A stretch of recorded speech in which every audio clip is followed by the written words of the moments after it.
Assalamualaikum warahmatullahi wabarakatuh. Perkenalkan, nama saya Naila Konita Sabira dengan NIM F23122016.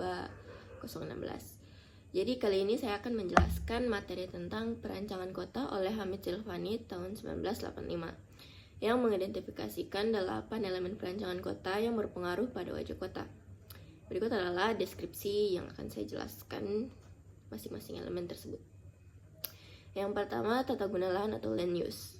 Tata guna lahan adalah rancangan 2 dimensi yang telah di-coupling atau dibuat denahnya untuk pemanfaatan tertentu. Pembangunan 3 dimensi seperti gedung-gedung atau taman dilakukan mengikuti denah yang telah ditentukan pada tata guna lahan. Sebagai contohnya, kawasan yang diperuntukkan sebagai kawasan industri akan dibangun pergudangan, pertokoan, parkir, dan jalan dengan lebar tertentu. Tata guna lahan ini sangat penting untuk sirkulasi pergerakan manusia dan barang, serta pembangunan yang berkembang dengan baik. Yang kedua adalah bentuk dan massa bangunan atau building form and massing. Bentuk dan massa bangunan mencakup pola dan bentuk bangunan, serta massa bangunan yang membentuk pola kegiatan di kota.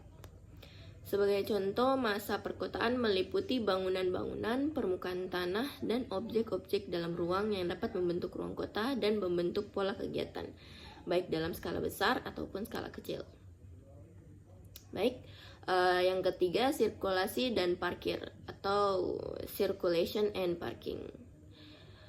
Sirkulasi kota mencakup pola, struktur, dan perlengkapan jalan serta aspek lalu lintas dan tempat parkir.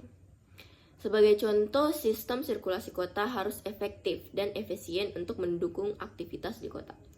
Hal ini termasuk jalan, lahan parkir, dan perlengkapan jalan lainnya yang membantu pergerakan manusia dan barang. Yang keempat itu ruang terbuka atau open space. Ruang terbuka sendiri mencakup taman-taman, lapangan hijau, air, penerangan, paving, kios-kios, pancuran minum, patung, jam, jalur pejalan kaki, dan penanda. Sebagai contoh, ruang hijau yang terdapat di dalam koridor kawasan dapat menjadi bagian dari tapak atau berada di luar tapak. Ruang hijau ini memiliki fungsi visual dan resapan. Oke, yang kelima adalah jalur pejalan kaki atau pedestrian ways. Jalur pejalan kaki adalah jalur yang digunakan untuk pejalan kaki untuk berjalan di kota. Sebagai contohnya adalah jalur pejalan kaki yang baik harus memiliki dimensi dan memadai, tidak terganggu oleh aktivitas informal seperti pedagang kaki lima.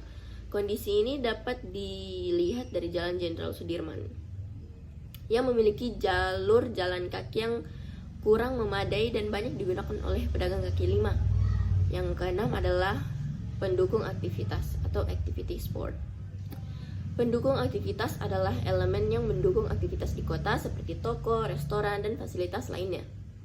Sebagai contoh, bangunan di Jalan Jenderal Sudirman digunakan untuk pedagang jasa, pendukung aktivitas di kota, bentuk bangunan yang beragam, dan penanda yang digunakan sebagai media promosi dan informasi menunjukkan keberagaman aktivitas di kota.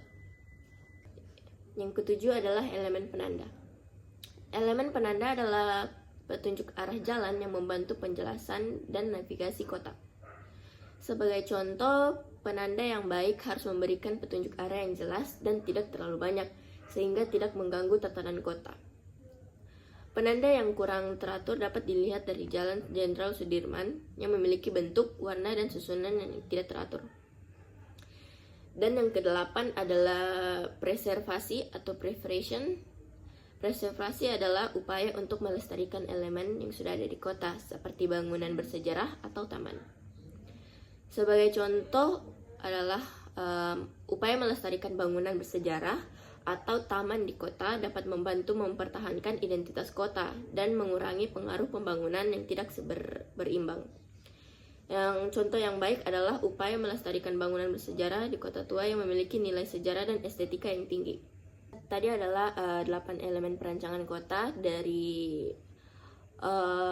Hamid Silvani tahun 1985. Masing-masing elemen ini memiliki peran penting dalam pembentukan wajah kota yang harmonis dan berfungsi dengan baik.